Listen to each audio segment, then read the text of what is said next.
certainly in the past 10 years, the attitude among the general public and among opinion formers and commentators has become much more positive, much less skeptical.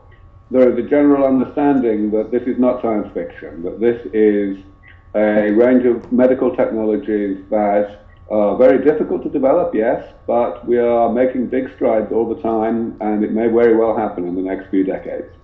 So the dictionary gives us the following medical definition for aging: the process of growing old, especially by failure of replacement of cells in sufficient number to maintain full functional capacity. And there's the word cells, which you use frequently. Can you give us your own definition of aging? Yes, I would say that it is incorrect, or misleading anyway, to emphasize the failure to replace cells quite so strongly as you gave in that definition. That is part of aging, but there are many other things that go wrong, other types of damage that the body does to itself as side effects of its normal operation. Things like the accumulation of waste products that the body creates and then does not know how to destroy. Or for that matter, the accumulation of cells that are broken in some way. Either they are dividing too much or they are not dying when they're supposed to. So there are quite a few different types of damage that accumulate during aging. But I think if we want a definition of aging, we can simply say it is the accumulation throughout life of these various types of molecular and cellular damage, which the body can tolerate for a while, but eventually there is too much damage and the body starts to go downhill. Perfect. So what is exactly the tragedy of old age, as you call it? Well, I would simply say that old age is a good thing, but aging is a tragedy. In other words, the decline of function. I would like people to be able to live as long as they like in the same level of health that you and I have today. And that's what this medical research is designed to deliver. The tragedy is that people get sick. I don't think anyone really needs an explanation or a justification for the attitude that getting sick is a bad thing. But people seem to not, when you ask them if they would want to live forever, most of them, it seems to not be an appealing thing to them. Why do you think? What do you think they're so scared about? Well, obviously because it's the wrong question. If you ask them about longevity in isolation, then they think about longevity in the context of how people are at an old age today. They don't think in terms of longevity as a side effect of being healthy, which is what we're actually working on. So the correct question is, do you ever want to get Alzheimer's disease? Do you want to get Parkinson's? Do you want to get cancer? Exactly. And people are rather more positive when you ask it that way. If you eliminate diseases and disabilities of old age, are you eliminating every disease that a human being can contract over the years? Oh no, of course we're not eliminating infections, for example, or other diseases that people can get at an early age, though in some cases the same technologies that will be needed in order to eliminate the diseases and disabilities of old age will also be applicable to other diseases. So for our audience, can you just explain briefly what your mission and S.E.N.S Research Foundation missions is? Our mission is to develop truly comprehensive rejuvenation biotechnologies. That means medicines that can repair or make harmless all of the various types of molecular and cellular damage that contribute to aging. Sorry. I want to go on a little bit more. That means, of course, that this will not simply slow down the rate at which people lose physical and mental function. It will actually rejuvenate people, take people who are already in middle age or older and put them back into the same level of youthfulness, both mental and physical, that they had as young adults.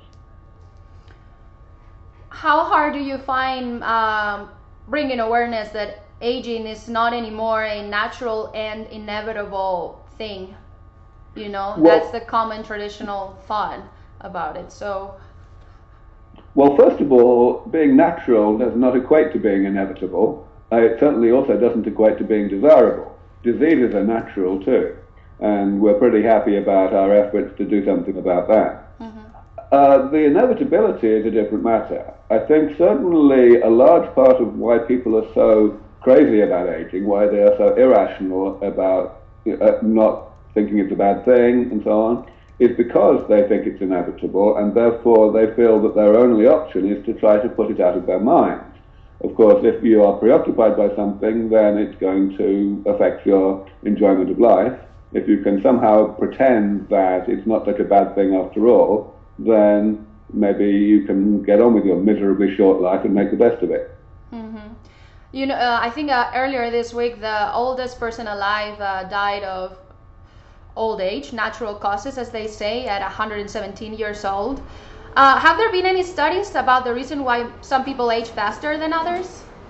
There have been plenty of studies trying to determine why some people age faster than others, but unfortunately there is no simple answer.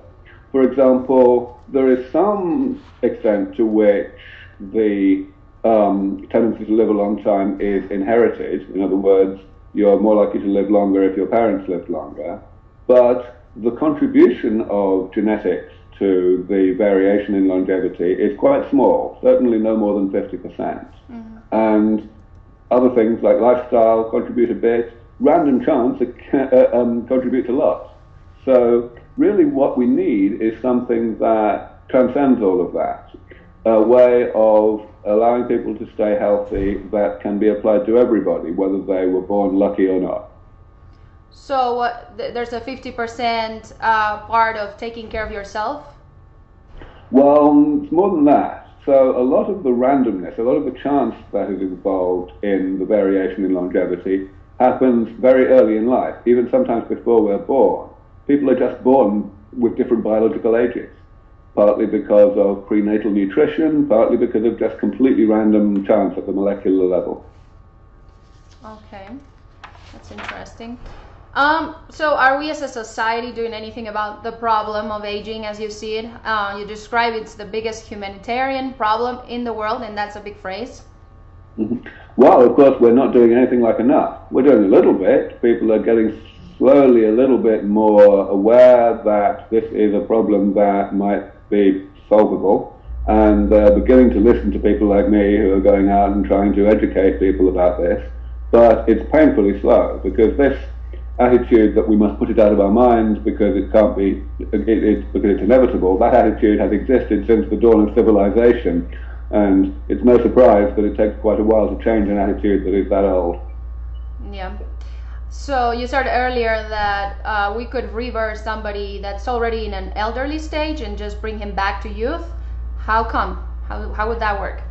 Well, that's what preventative maintenance is. The repair of damage is simply the removal of the changes that have occurred as a result of the body's normal operation.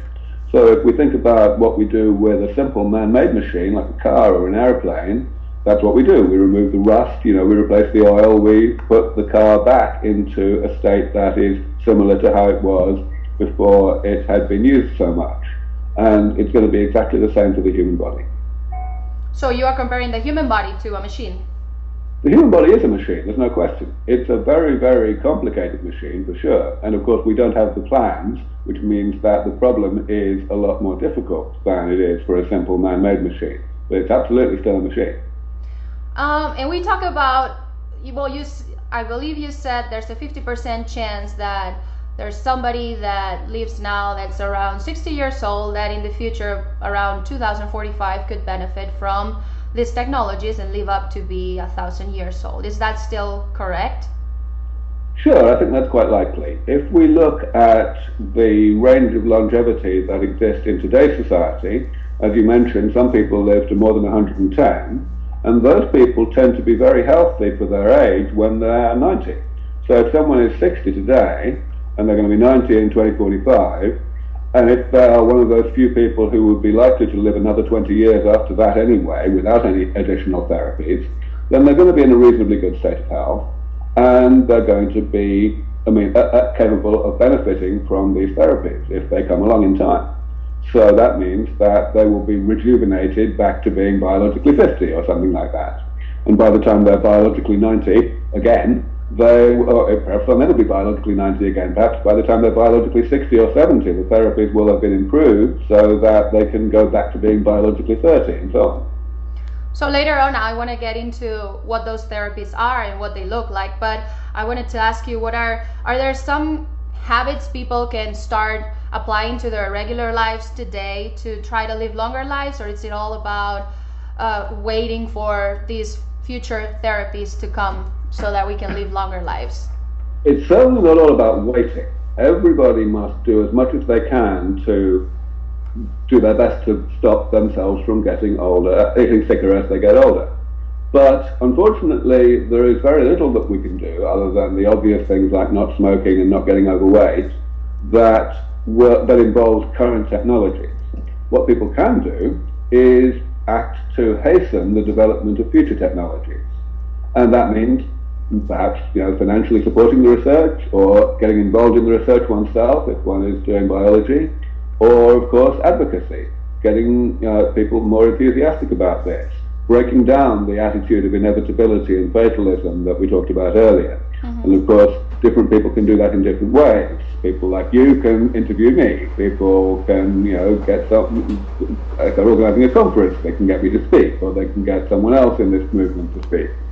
Similarly, anyone can talk to their friends and colleagues and family, and generally just get people to wake up and understand that this is the world's most important problem, and that it's a problem that we are going to be able to solve. I saw the Immortalist where you and Dr. Andrews go to the Grossman Wellness Center. How do you benefit from going over there? What do they do to you guys? Do they give you your biological age, right? And then after that, they'll give you some vitamins. And why are you guys going over there? So biological age is a very loosely defined concept. We don't really have a firm way of saying how biologically old someone is. But certainly there are many things that change with age in people over the years, and therefore one can have some kind of approximation to biological age in a way. Yes, so we went there in order to have that measured. So Terry and his team are able to measure lots of things, more than 100 things in one's blood, do various physiological and cognitive tests, and put it all together and give us a big report on what's going on. And I was very pleased to find that, as in fact I had found in previous tests at other places, that I was doing very well for my age, and Bill was doing very well too. Of course, yes, they are interested in trying to help people, especially people who are not doing very well for their age, with supplements and so on. And there is some evidence that supplements and other diet and lifestyle changes can make a difference to people who are on the unlucky end of the spectrum, people who are older than they ought to be, so to speak. But for people who are doing very well for their age, like Bill and myself, the overwhelming balance of evidence, in my view anyway, is that if it ain't broke, don't fix it. In other words, basically just carry on paying attention to one's body and doing what works. What do you guys do then that's so good? I want to stay like that. I want to stay young forever, so... Well, we do very different things. I do very little exercise, and Bill does a huge amount of exercise. He's an ultra-marathon runner. Yeah.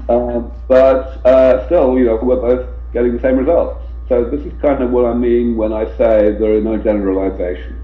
You just have to pay attention to your body and do what seems to work. Different people are so different physiologically that it's impossible to say that this or that thing is something everybody should do. Mm-hmm. All right. So I know they do stem cell therapy, which is one of the approaches you can take to start trying to fight against aging. How would you describe stem cell therapy? What does it do? Stem cell therapy is ultimately simply a way of replacing cells that the body is not replacing on its own. Okay. Sometimes cells die, and usually those cells are replaced by the division of other cells, but sometimes they're not replaced. And so the number of cells in the relevant organ or tissue will go down, and eventually there won't be enough cells for the organ or tissue to do its job. So stem cell therapy is designed to fix that problem. In aging, a good example of that is Parkinson's disease, where there's a particular part of the brain in which cells die unusually rapidly, and in some people they die particularly rapidly, and those are the people who get Parkinson's disease. There are very promising clinical trials going on now trying to cure Parkinson's disease using stem cell therapy. But I've heard that it doesn't always work. But when it works, it's great. But how does that work? That it doesn't work or it will work? What is the factor? Well, Parkinson's disease is again a good example of that. So the very first time people tried to use stem cells to cure Parkinson's disease was about 20 years ago in Sweden, and it didn't really work very well. There were only a few people who showed a good response. Most people didn't. And in fact, some other people did some clinical trials about that time in America, and they were even less successful. People got very disillusioned about it actually at that time. But eventually people began to realize that the reason why the success was so patchy was because there was at that point very crude understanding of how to manipulate stem cells in the lab before you inject them into the patient. So the result was that the stem cells that most people got were just not the right kind of stem cell. They did not become the right kind of neuron. So they didn't actually replace the ones that had died. And the people who did get lucky, they just got lucky with what stem cells they got. The other thing that got people to be increasingly more optimistic was that those few people who got really good results 20 years ago, they carried on being healthy. Even now, those people, after one stem cell administration and no other therapy for Parkinson's disease, they've got no Parkinsonian symptoms. And that's after 20 years. So people have got better and better at manipulating stem cells in the lab, and they're trying again, and they think they know what they're doing this time. And now getting back to the therapies we were talking about earlier, how do these therapies will eliminate the disabilities and diseases of old age, as you call them? Well, so different diseases and disabilities, of course, result from different types of damage. So I already mentioned Parkinson's disease as a nice example of an aspect of aging that results from loss of cells and therefore can be addressed using stem cells. If we take, for example, atherosclerosis, the #1 killer in the Western world, the accumulation of fatty deposits in the arteries, which causes heart attacks and strokes eventually, that's really the accumulation of molecular waste products. What happens is that white blood cells in the artery wall get poisoned by oxidized cholesterol. These white blood cells are very good at processing normal cholesterol, which is a very important molecule in the body, but when that cholesterol becomes oxidized, even a little bit of it, they get poisoned by that because they can't process it. They don't have the enzymes to process it. So we're fixing that. We have identified enzymes in bacteria that are able to process oxidized cholesterol, and we've succeeded, after several years of trying, we've succeeded in modifying those enzymes so that we can put them into human cells and they still work. So those human cells are protected from this oxidized cholesterol. That's the kind of thing we want to do.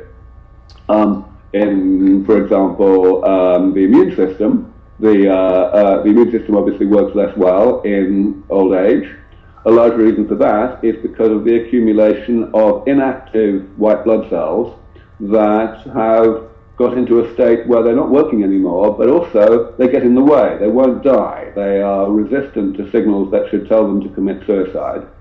And so we have to encourage them to die in order to make room for the division of other white blood cells, and so on. Okay. So when I was working on this story and my coworkers asked me, what are you working on? And I explained the topic, which they were not aware of, right? They asked me two questions. The first two questions that arise were, how's this going to be done? How much is it going to cost?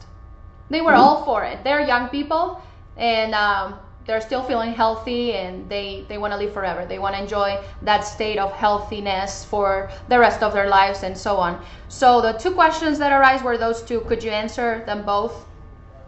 Sorry, what's the... Yeah, no worries. One of them was, how is that going to work? How do you do that? How do you do that? If you can explain that in a easy way, not getting too much into detail, into scientific detail.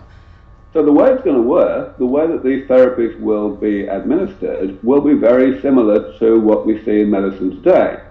A lot of this is going to be stem cell therapy, a lot of it's going to be gene therapy, and both of those types of therapy are generally administered just by injection into the bloodstream.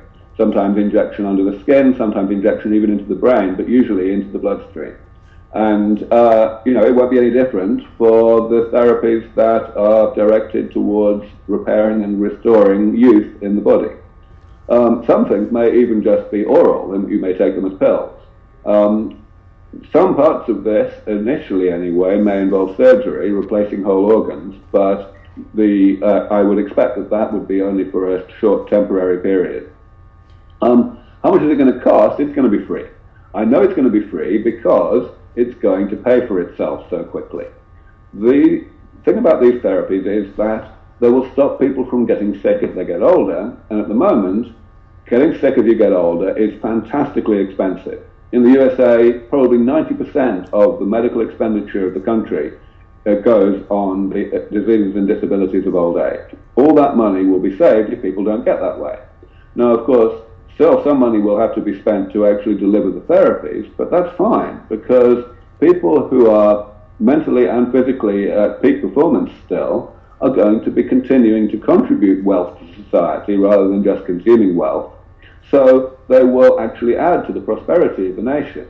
And that means that it would be economically suicidal for any country to charge on the basis of ability to pay for these therapies and to let people get sick. It would, and they would end up spending far more money that way than if they didn't let the people get sick.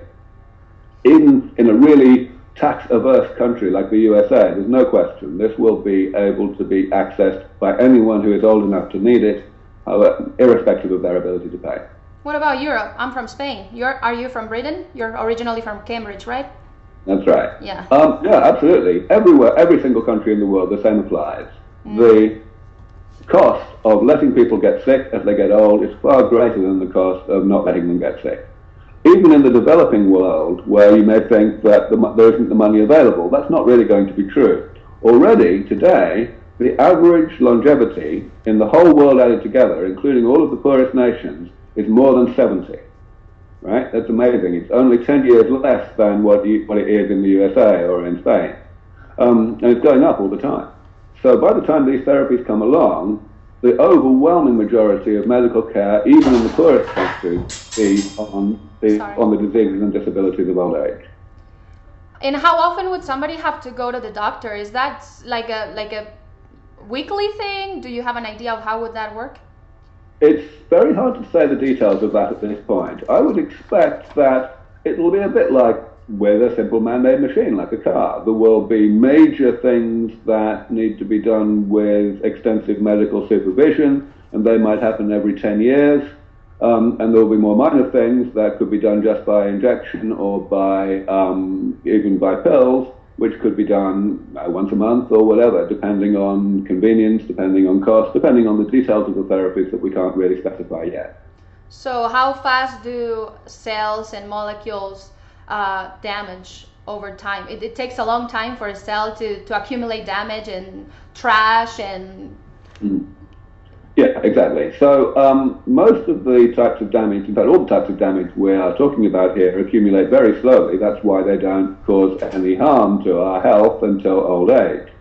And therefore, if we can remove them, even partially, every 10 years, that's going to be good enough. It's just that some things, it just may be more convenient to do things a little more often. We just don't know yet. Apparently, I haven't read it, but I heard from somebody as I was talking about the story I was working on. They told me, I'm not very religious, so I have not read the Old Testament, but I've heard and I've read on the internet that on the Old Testament, the average lifespan was somewhere in the neighborhood of 900 years. Is this correct? Have you done any research about this? That's not my area of expertise. Okay. You talk about the maintenance approach, right? So this would be the best solution for eliminating those diseases of old age, and you don't want to call aging as a disease. You just want to say it's the inevitability of being born in the first place or being alive in the first place. So we're going to do the maintenance approach in the future to solve this problem. So are there any guarantees the S.E.N.S Research Foundation will be successful in the near future with these therapies and your research? Well, you can never guarantee anything in pioneering technology in terms of timeframes. I think we can absolutely guarantee that eventually these kinds of therapies will be developed. They will work. I would say that we have a 50% chance of developing them to a decisive level of comprehensiveness within the next 20 or 25 years. But I think there's at least a 10% chance that we will hit a lot of new problems that we don't know about yet, and that it will take 100 years. I don't really mind about that. As far as I'm concerned, a 50% chance is quite enough to be worth fighting for. Okay, you answered the other question that I had here. So I guess maintenance approach would also apply to solving the major killer that's cardiovascular disease in the Occidental world as well? Absolutely. I already mentioned how we're doing that. We're putting bacterial enzymes into white blood cells. Okay. So, in a brief way, could you say how your foundation is now? What is the new advancements? What is the latest discovery you guys have made? I've heard something about mice. So at S.E.N.S Research Foundation, we do a lot of different projects. We are a small charity. We are based in California as a 501c3, but we only have a budget of about $5 million. But we spend it very efficiently. We have a couple of projects here at our laboratory in Mountain View, California, and then we have several other projects that we support in university laboratories around the world, mostly in the USA. Some of those projects involve mice, as you say, and we are making some progress in those experiments, but actually most of the experiments that we do where we're making progress rapidly is in cell culture, just in cells in a dish in the laboratory. And of course that's because it's really early stage work. We have to get things working in that way before we can usefully use them in mice. However, yes, we're making good progress. For example, we are now getting to be able to make mitochondrial mutations harmless by putting copies of the mitochondrial DNA into our nuclear DNA in the chromosomes, modified in such a way that that DNA still works even though it's in the wrong place. That's a problem that people have been playing with for the past 30 years, and people have pretty much given up on it, but we've figured out a lot more about how to do it, and we're much closer than anyone else has ever been. The group that we're funding at the University of Texas in Houston just last year were able to show that they could get rid of a very important type of molecular waste product called transthyretin in the heart, and they do this by using a special type of antibody they developed which actually chops up the proteins that make this up. Things like that. So can we be sure to tell people that we are going to be able to live forever in a near future? We can't be sure. As I was saying earlier, all we can really say is that I think we will get to a decisive point in this research within the next 20 or 25 years, but that's only a 50% chance. We have probably a 90% chance of getting there in 100 years, but hey, a 50% chance is still pretty good. Mm-hmm. Oh, again, I asked you earlier, but why do most people are so not into the idea of living forever? Is it just religious? It's certainly not just religious. The main reason why people don't want to think about this whole thing, they don't want to even discuss the possibility of helping to hasten the defeat of aging, is because they and their parents and their grandparents all the way back to the dawn of civilization have believed that it's impossible, and they know it's ghastly, and therefore they absolutely want to put it out of their minds and just hope for the best and just submit when they have to. Even very intelligent and smart people that you talk to. I'm afraid even very intelligent and smart people that I talk to are just as susceptible to this psychological stranglehold as less smart people. Well, I know you've been asked this question before, and I know that you may not love the question, but you know, there's some implications that come with living forever or just increasing our lifespan in the future. And of course, society will evolve and there will be more resources, maybe better renewable energies. But can you explain, you know, what would be the implications of what you are describing as trying to make people live longer and healthier lives? I think the important thing to understand about the implications is that we're talking about the distant future. As I mentioned, these therapies are probably not going to come along for the next 20 years or so. And the societal consequences of these therapies will only gradually emerge after that. For example, even if some people alive today will be able to live to 1,000 because of these therapies, we're not going to have anyone who's actually 1,000 for another 900 years, whatever happens, pretty obviously, right? And an awful lot happens in 900 years. We have to remember that other technologies are advancing all the time, and most of those are advancing considerably more rapidly than this one could. For example, automation. The fact that not only the manufacturing and agriculture sectors are affected by automation, but now increasingly the service industries are being reduced that way. So we're going to have a completely different definition of work quite soon.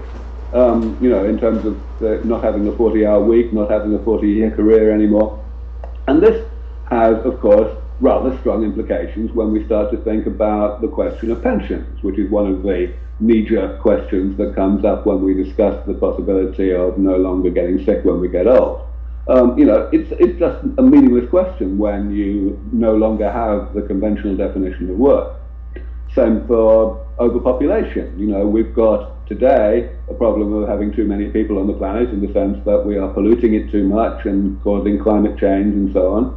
But it would be wrong to say that, therefore, if we didn't have aging and we had more people, then we would have more of a problem, because, of course, things are happening to solve the problem. We are inventing renewable energy and using it more and more. We will fairly soon probably have nuclear fusion and so on. So we will be able to have more people on the planet with less environmental impact. These are the things that we just cannot predict the time frames of, and therefore it's kind of a waste of time to try to say how the world is going to be after we've developed these anti-aging therapies.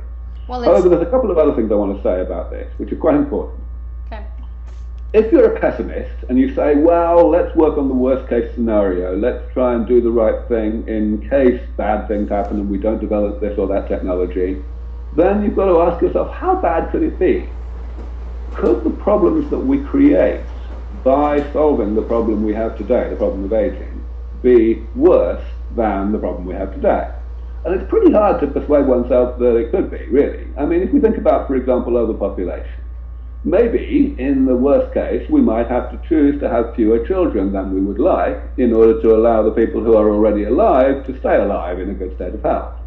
But, hang on, how bad is that? Is that really a worse problem than the problem of 100,000 people every day dying of old age? That's what it is worldwide, that's the number. And of course most of them dying after a long period of disease and disability and decrepitude and dependence and general misery. It's very hard to make that case. And the final thing I want to say about this is the question of choice. At the moment, we don't know what technologies are going to be developed in the next 20 or 50 years, and therefore we don't know what choices we would make if we were there 15, 20 years from now, 100 years from now. We have to give humanity of the future the option to do something with these therapies so that they can make that choice on the basis of the information available to them. If we say, oh dear, we've got these problems that we're going to create, let's not create the problems, but in other words, let's not solve today's problem, then we would be denying humanity of the future that choice. And that's just not acceptable. That's morally repugnant. Is there anything else you would like to add? We've completed the 30 minutes, so is there anything else you want to add? I think we've covered everything pretty well. We have? Perfect. So, Mr. de Grey, I will send you an email with a link to the story once it's ready and on the air, but I really appreciate talking to you today. I will watch closely for any advancements made by the S.E.N.S Research Foundation. I'm excited for this, and I am anxious to see what the future holds for us. Terrific. Thank you very much. Thank you so much. Have a great day. And to you. Bye-bye. Bye.